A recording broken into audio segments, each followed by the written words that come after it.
तो चलिए दोस्तों, पहुंच गए हम अपने प्रीएम्बल पर। Preamble of the constitution of India. So this preamble to constitution of India, ये बताता क्या है दोस्तों? इस प्रीएम्बल से ही दोस्तों ये पता लग जाता है कि आखिरकार हम क्या सोच लेकर इस कॉन्स्टिट्यूशन का निर्माण कर रहे हैं। और ये प्रीएम्बल एक तरह से इंडिया के लोगों का, इंडिया के ही लोगों को एक गिफ्ट है। ये गिफ्ट वो गिफ्ट है जो हमने अपने आप को दिया है। जी हां, और जब आप प्रीएम्बल को पढ़ते हैं ये बातें आपको साफ नजर आती हैं, राइट। सो एक तरह से एक गाइडिंग मशीन हो गई आपकी, जो आपका पर्पस बताएगी कि आखिरकार आप क्यों ये कॉन्स्टिट्यूशन बना रहे हैं।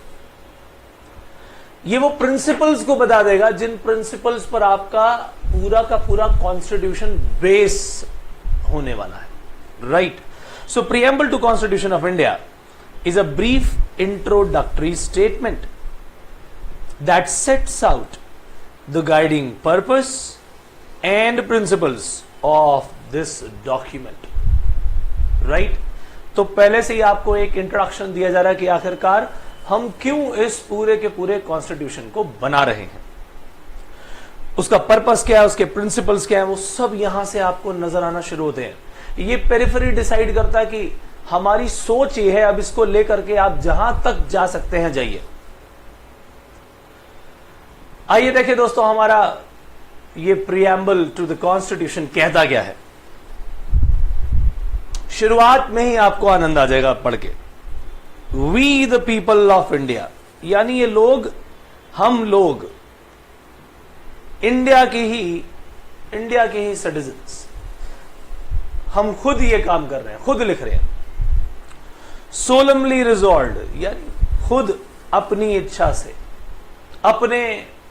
अपने बलबूते पर ये रिजॉल्व करते हैं कि हम इंडिया का निर्माण करेंगे, एक ऐसी स्टेट, एक ऐसा देश जो सॉवरेन होगा। सॉवरेन का मतलब जो अपने आप में खुद शासक होंगे, अपने देश को खुद चलाएंगे।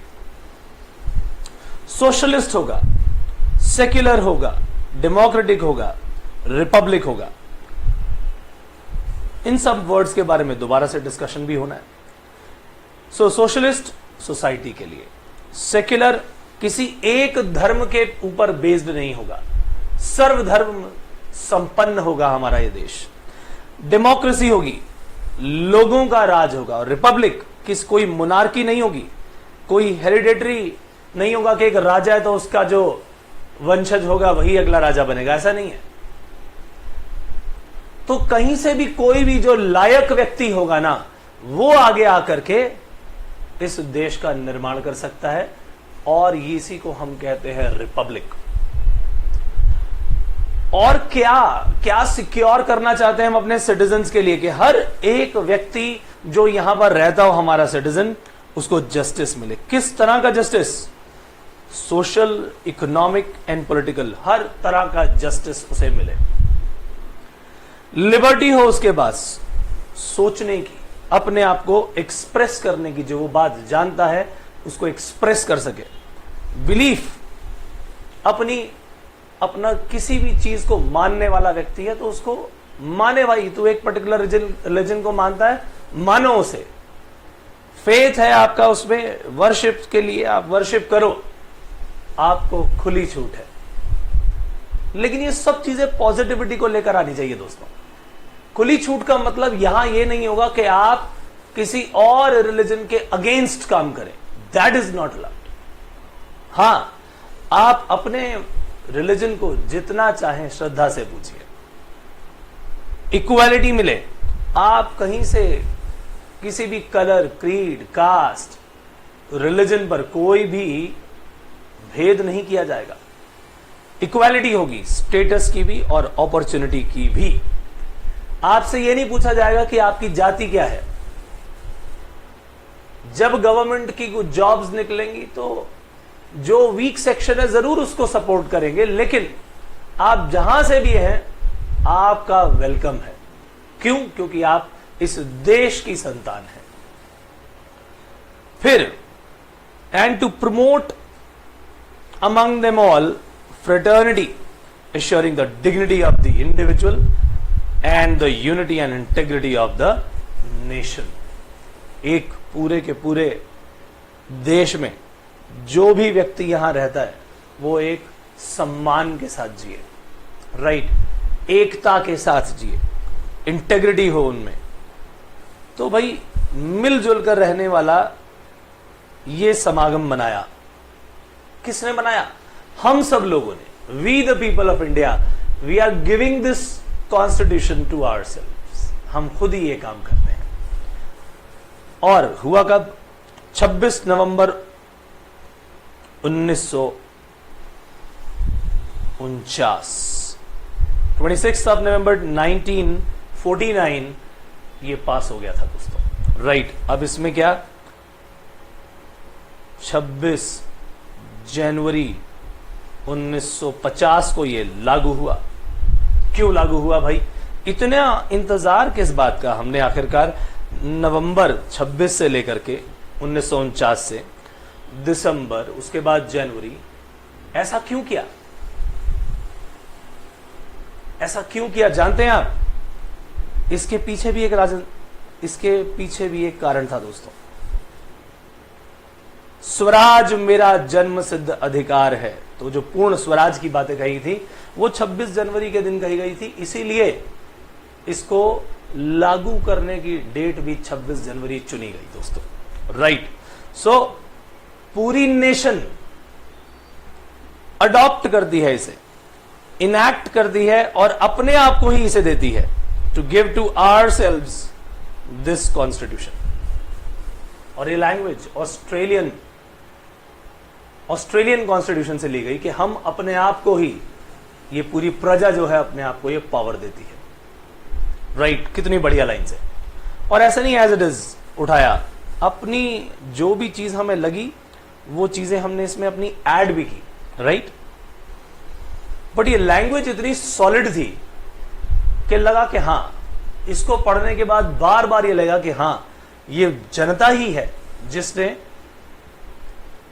गवर्नमेंट को फॉर्म करवाया है, राइट, अपने लिए ही। और वही इस कॉन्स्टिट्यूशन को बना रही है, इनैक्ट कर रही है और एक्सेप्ट भी कर रही है, अडॉप्ट भी कर रही है। आइए अब जरा हर एक चीज के बारे में डिटेल डिस्कशन करें, whatever was written in the preamble.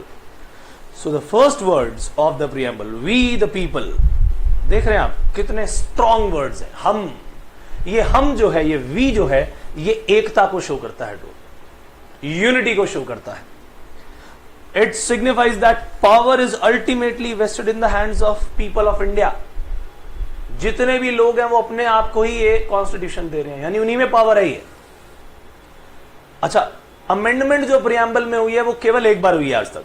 जी हां, जो 42nd अमेंडमेंट आई थी, यानी चेंज आया था, उसमें हमने क्या क्या वर्ड्स ऐड किए थे? सोशलिज्म, सेक्युलरिज्म और इंटेग्रिटी।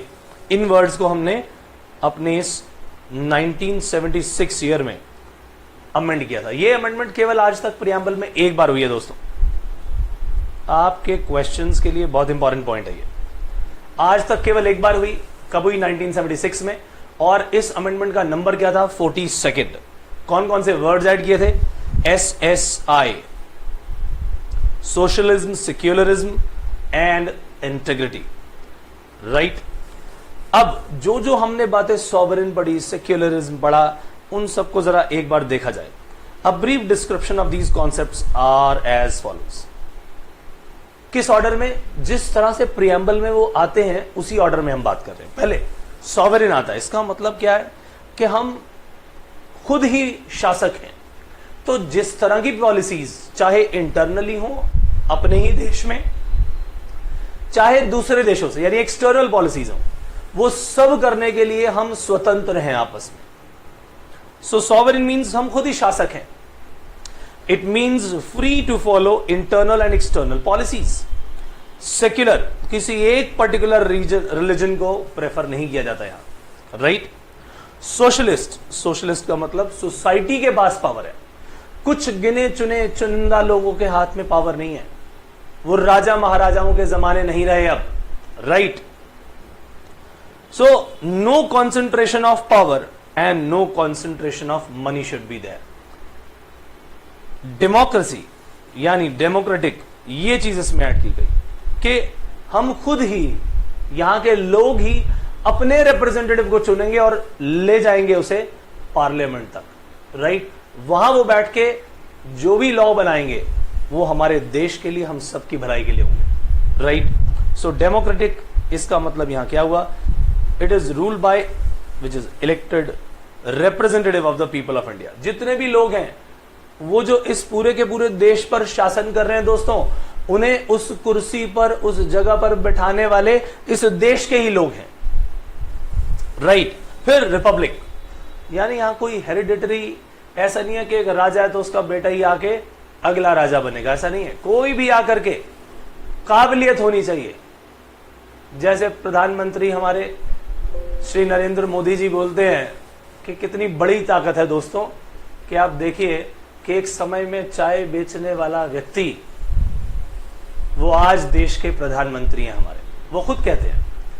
यही तो हमारे कॉन्स्टिट्यूशन का कमाल है दोस्तों, क्योंकि उस व्यक्ति में वाकई वो चीज, वाकई वो पावर ऐसी होगी कि वो इस देश को चला सके, एक नई दिशा दिखा सके। इसीलिए लोगों ने उसे चुना और भरोसा भी किया, और करना भी चाहिए भाई, समय भी देना चाहिए, संपूर्ण समय देने की जरूरत है। So it means no room for hereditary ruler और मोनार्क। ऐसा कुछ नहीं है कि अच्छा तुम्हारे परिवार से पहले आए थे, अच्छा अब तुम्हारे परिवार के ही लोग जो है आगे जाके बनेंगे, ऐसा पॉसिबल नहीं है। अब ऐसा पॉसिबल नहीं है कि तुम्हारे अच्छा दादा भी थे, तुम्हारी दादी भी थी, तुम्हारी माता पिता भी थे और आज तुम भी आके यहां राज करो। It is not necessary, right? तो जनता को ये मालूम होना चाहिए, जनता को ये सब बातें सोच करके वोट करना चाहिए दोस्तों। अब आखिरकार ये प्रियम्बल क्यों रखा गया? क्या ऐसा पर्पस था जिसके कारण हमने इस प्रियम्बल को रखा अपने इस कॉन्स्टिट्यूशन में? और पूछा जाता है क्या प्रियम्बल इस कॉन्स्टिट्यूशन का पार्ट है? तो पहले, बहुत समय पहले एक बार एक केस आया जिसमें कहा गया कि भाई प्रियम्बल इस पूरे कॉन्स्टिट्यूशन का पार्ट नहीं है, but later on supreme court cleared that this preamble is capable of being amendment also, यानी अमेंड भी किया जा सकता है, और it is an inherent part of the constitution also. तो दोनों बातें आपको समझनी है कि इसे अमेंड भी किया जा सकता है, आज तक एक बार ही अमेंड हुआ है वैसे, but it is capable of being amended. Number 2 कि ये जो प्रियम्बल है it is inherent part of our constitution, उसका पार्ट है। सो पर्पस क्या है इसको रखने का? 2 पर्पस सॉल्व करता है दोस्तों ये, कि पूरी की पूरी कंट्री में चलाने वाले लोग, जो कंट्री को चला रहे हैं, उनकी पावर कहां से आती है? वो सब पावर यहीं से निकल के आती है दोस्तों। उसका जो सोर्स है, सोर्स ऑफ पावर, वो यही प्रियम्बल है। कॉन्स्टिट्यूशन के अंदर जो भी आपके पावर आ रही है, डिराइव हो रही है, अथॉरिटी डिराइव हो रही है, वो सब यहीं से आ रही है। So it indicates the source from which the constitution derives it's authority. Constitution में जो मर्जी लिख दिया भाई कि इस तरह से पार्लियामेंट्री प्रोसीडिंग्स होगी, इस तरह से चुना जाएगा, इस तरह से प्रेसिडेंट बनेगा, इस तरह से गवर्नर बनेगा, प्रेसिडेंट के पास ये पावर होगी, गवर्नर के पास ये पावर होगी, लोगों की ये फंडामेंटल ड्यूटीज होंगी, लोगों के पास ये फंडामेंटल राइट्स होंगे। आखिरकार वो जब कॉन्स्टिट्यूशन में लिख दिया गया तो उससे पहले भाई प्रियम्बल को पढ़ लो, अपने दिमाग के ताले खोल लो। लिखा हुआ है कि लोगों ने ही अपने आप को ये पावर दी है, लोगों ने ही ये कॉन्स्टिट्यूशन अपने आप को गिफ्ट किया है, लोग ही जो है इस कॉन्स्टिट्यूशन के प्रति पूरी तरह से इसके समर्पित होकर चल रहे हैं और जो इसमें लिखा है उसको फॉलो कर रहे हैं। सो पहली बात तो है कि वहां से जो पावर निकल के आ रही है, अथॉरिटीज निकल के आ रही हैं, चाहे वो आपकी फॉर एग्जाम्पल लेजिस्लेटिव असेंबली हो, चाहे आपकी एग्जीक्यूटिव हो, चाहे जुडिशरी हो, किसी भी तरह से जिसके पास भी जितनी भी पावर्स दी हुई हैं वो सब प्रियम्बल एक सोर्स है जहां से निकल के आ रही है। और कि आखिरकार कॉन्स्टिट्यूशन करना क्या चाहता है, क्या एस्टैब्लिश करना चाहता है, किस चीज को प्रमोट करना चाहते हैं, वो जो ऑब्जेक्टिव है कॉन्स्टिट्यूशन का, उस कॉन्स्टिट्यूशन का ऑब्जेक्टिव, वो सब यहां पर लिखा हुआ है और हमने ये देखा भी। तो आखिरकार प्रियम्बल, अगर मैं महात्मा गांधी जी के बारे में बात करूं तो उन्होंने आखिरकार इसके बारे में क्या कहा? इसके जैसा ही कहा कि भाई मेरा वो देश, वो स्वतंत्र देश जहां पर सबको, चाहे वो अमीर हो गरीब हो, सबको बराबर का हक मिले, चाहे वो स्त्री हो या पुरुष, सबके समान अधिकार हो। तो सब कम्युनिटीज को लेके आगे चलने वाली जो बात कही थी महात्मा गांधी जी ने, वो सेम चीज जो है वहीं से निकल के कुछ ना कुछ मिलती जुलती है कि सभी को बराबर का हक मिले, जस्ट एंड इक्विटेबल राइट्स हो, राइट, इंटेग्रिटी हो। हमने इतनी सारी बातें पढ़ी, सॉवरेन, सेक्युलरिज्म, डेमोक्रेसी, रिपब्लिक, सब पढ़ा हमने।